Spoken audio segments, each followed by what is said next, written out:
Along with all the glad-handing, stump speeches, and posing, there is another mainstay of presidential campaigning. China's taking our jobs, they're taking our money. Bashing China. They're also trying to hack into everything that doesn't move in America. Foreign policy issues, and particularly China, are very easy targets because there's no cost, really, during an election to say whatever you think. And there is plenty of that. We need to stop China's cyber attacks, slow their advances into international waters, and speak out about their abysmal human rights record.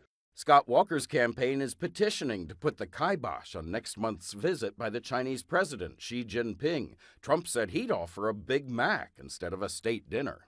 And on Mike Huckabee's website, there's a page devoted to China hacking, which reads in part, "The way you deal with a bully on the playground is to punch them in the face and put them on the ground because the only thing they respect is power."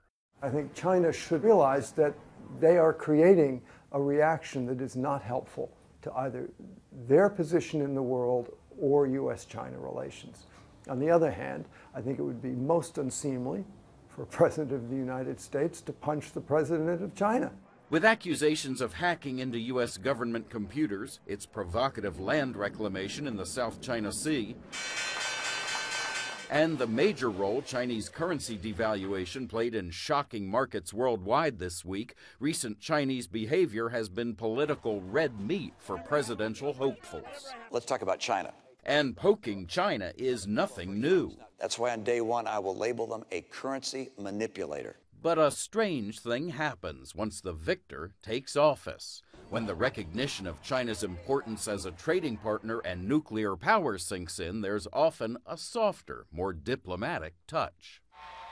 When President Clinton was candidate Clinton, he railed against the, quote, butchers of Beijing. Once in office, he called China a strategic partner. George W. Bush attacked Clinton for that, but Bush himself ended up engaging Beijing as well. Every president sort of finds the balance point in the middle somehow after they get into office. Presidents realize that their job is to make the world a more peaceful, livable place, and they can't just run off the rails and mouth off.